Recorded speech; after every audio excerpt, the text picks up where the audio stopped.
To any car, any rocker, any broad, he found ghetto heaven in himself and God. Found ghetto heaven in himself and God. Found ghetto heaven in himself and God. Get your head up, little love, get your head up. Get your head up, little love. Common is an American rapper from Chicago and an actor. His career started in 1991.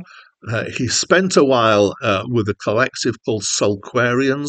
He has released 14 albums plus 2 collaboration albums, and he has had much more in terms of credits for film and TV.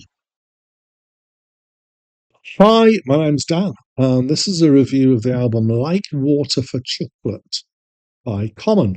It was released in the year 2000 and was his 4th studio album, his first major label release, and it was a commercial and critical breakthrough.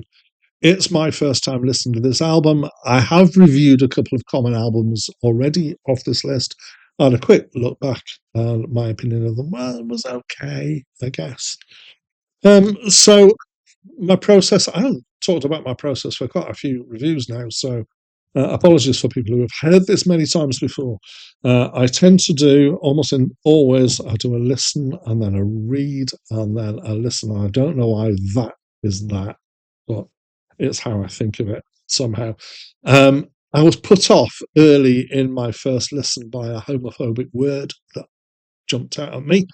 I'm still not really sure about the context of that, but after 2 full listens, I'm going to give him much more of the benefit of the doubt that I did originally on this.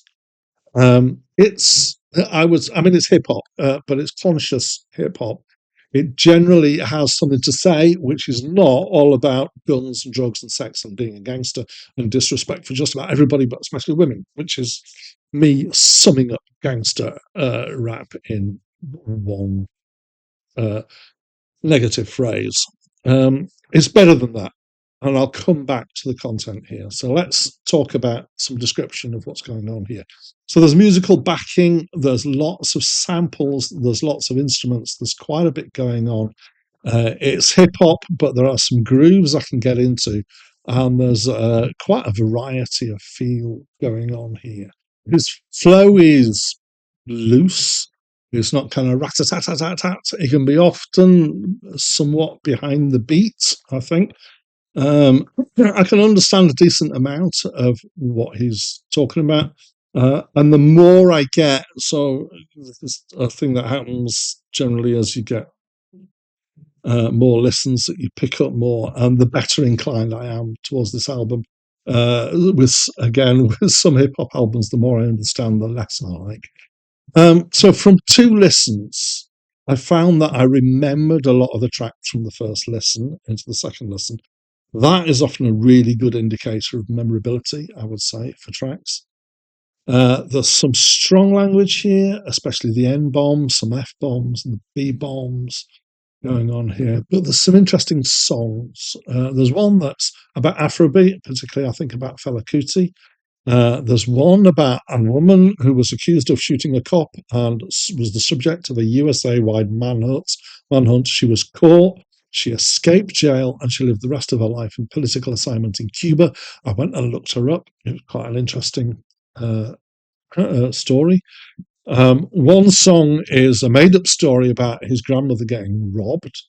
There's a track called, a film called Pimp, which is a to and fro with a female rapper called MC Light, where I think, if I'm picking it up right, they're both offering to pimp for the other.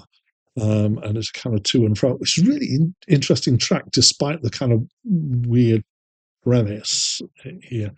The last track, which is Pop's Rap 3, is Common's dad, who's been let loose on a microphone. So by implication, this has happened before a couple of times. The Questions is a nice track about imponderable questions, like why do you need ID to get ID, and stuff like that. It's interestingly put together track. It's quite mixed. It's quite rich. There's some humour. There's some serious stuff. There's quite a lot of guests, including Moss, that I've heard of as well, including Mos Def, Jill Scott, Femi Kuti, who was Fela Kuti's son, I believe, and CeeLo Green. And after the album was released and was successful, an alternative version was released, which has a different version of the track, Ghetto Heaven Part 2, which features Macy Gray. And that was the version that I heard because I recognised Macy Gray's voice when I heard it. So I enjoyed it. And for me, this is in this stint of recordings that I'm doing, this is the second hip hop album that's got a 7+ score from me, which is quite something for me because I am not a hip hop fan. There were some questionable moments for me, but mostly I would say it's strong, positive, and interesting. So that's what I think of this album. I'd love to know what you think, though. So please will you let me know by leaving me a comment. But that's it from me for now. There was a Hardy Boy mystery I tried to solve again. Dude that broke in my crib, it wasn't involving him.